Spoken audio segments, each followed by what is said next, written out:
Hello everyone, welcome to our wild cap index program by GK. అందరికీ నమస్కారం అండి. ఈ వీడియోలో మనం మాట్లాడుకునేది ప్రతిదీ కూడా ఎడ్యుకేషన్ పర్పస్ మాత్రమే. ఇది ఎటువంటి బై అండ్ సెల్ రికమెండేషన్ కాదు.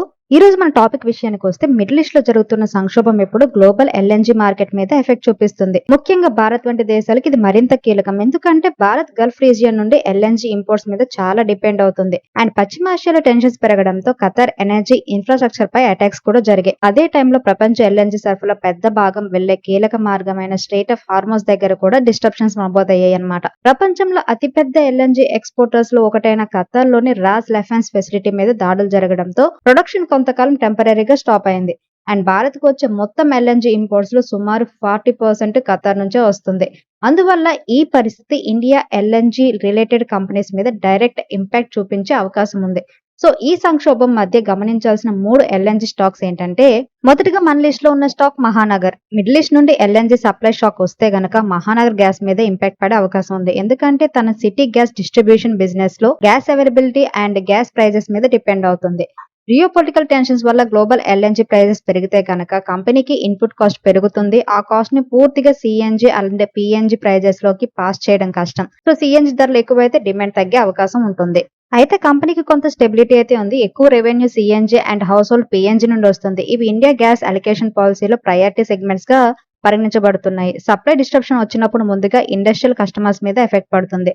అందువల్ల కోర్ డిమాండ్ కొంతవరకు ప్రొటెక్టెడ్ ఉంటుంది. నెక్స్ట్ మన లిస్ట్ లో ఉన్న company Petronet LNG. Middle East crisis వల్ల ఎల్ఎన్జీ మార్కెట్ లో సమస్యలు వస్తే ఇండియన్ కంపెనీలో డైరెక్ట్ ఇంపాక్ట్ పడే కంపెనీలలో పెట్రోనెట్ ఎల్ఎన్జీ ఒకటండి. పెట్రోనెట్ తన ఎల్ఎన్జీలో పెద్ద భాగాన్ని ఖతార్ నుండి లాంగ్ టర్మ్ కాంట్రాక్ట్స్ ద్వారా ఇంపోర్ట్ చేస్తుంది. గల్ఫ్ రీజియన్ లో టెన్షన్స్ పెరిగి Strait of Hormuz shipping disruptions లేదా Qatar Ras Laffan terminal production disruption జరిగితే గనక కార్గో డెలివరీస్ డిలే అవ్వచ్చు లేదా తగ్గొచ్చు. దీంతో రీగ్యాసిఫికేషన్ వాల్యూమ్స్ తగ్గొచ్చు, సేల్స్ వాల్యూమ్స్ తగ్గొచ్చు. సో జియో పొలిటికల్ టెన్షన్స్ వల్ల గ్లోబల్ ఎల్ఎన్జీ ప్రైజెస్ పెరిగితే కనుక ఇండియన్ ఇండస్ట్రీస్ కన్జంప్షన్ తగ్గించవచ్చు. Cheap fuels, coal, furnace oil వైపు షిఫ్ట్ అవ్వచ్చు. దీంతో ఎల్ఎన్జీ టెర్మినల్స్ యూటిలైజేషన్ తగ్గి రెవెన్యూ మీద ఇంపాక్ట్ పడే అవకాశం ఉంటుంది. కాంట్రాక్ట్ సప్లైలో డిస్ట్రప్షన్ వస్తే కనుక పెట్రోనెట్ స్పాట్ మార్కెట్ లో ఎల్ఎన్జీ కొనాల్సి రావచ్చు.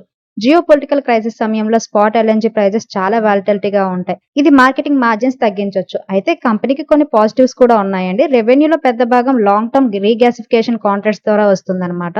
ఎల్ఎన్జీ ప్రైజెస్ ఎలా ఉన్నా ప్రాసెసింగ్ ఫీ ఫిక్స్డ్ గా ఉంటుంది. Dahej terminal long term capacity bookings తో పనిచేస్తుంది. ఇవి కంపెనీ రెవెన్యూ స్టెబిలిటీకి సపోర్ట్ ఇస్తాయి. అండ్ మన లిస్ట్ లో చివరి కంపెనీ గెయిల్ ఇండియా లిమిటెడ్ అండి. గెయిల్ ఇండియాలోనే అతిపెద్ద natural gas transmission and marketing company అన్నమాట. దేశంలోనే అతిపెద్ద గ్యాస్ పైప్ లైన్ నెట్వర్క్ ఉంది.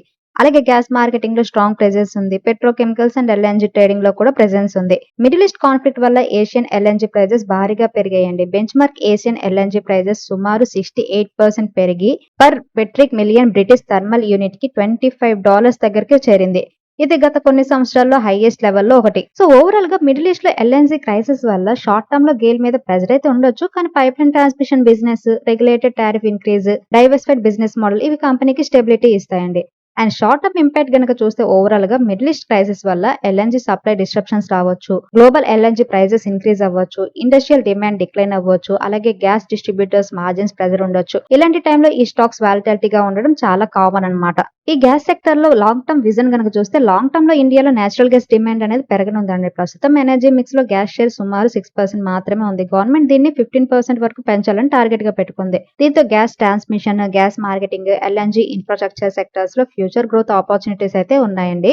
సో ఇన్వెస్టర్స్ ఇన్వెస్ట్మెంట్ డిసిజన్ తీసుకునే ముందు కంపల్సరీగా కూడా కంపెనీ ఫండమెంటల్స్, కార్పొరేట్ గవర్నెన్స్, అలాగే స్టాక్ వాల్యుయేషన్స్ కంపల్సరీ చూసుకోవాలి. ప్రాపర్ అనాలిసిస్ చేసిన తర్వాత మాత్రమే ఇన్వెస్ట్మెంట్ డిసిజన్ తీసుకోవాలి. ఫైనల్లీ చెప్పాలంటే వాలటిలిటీని ఆపర్చునిటీగా ఉపయోగించుకోవడమే తెలివైన ఇన్వెస్టర్స్ ల లక్షణం అండి. సో ఈ రోజు మనం చెప్పుకున్న ఈ 3 ఎల్ఎన్జీ కంపెనీస్ లో మీకు ఏది ఎక్కువగా ఇంట్రెస్టింగ్ గా అనిపించింది? మీ ఒపీనియన్ ని కామెంట్ లో తెలియచేయండి. వీడియో యూస్ఫుల్ అయితే లైక్ చేయండి, సబ్స్క్రైబ్ చేయండి, షేర్ చేయండి. మరో ఇంట్రెస్టింగ్ మార్కెట్ ఇన్సైట్ తో మళ్ళీ కలుద్దాం. Thank you for watching. Have a good day.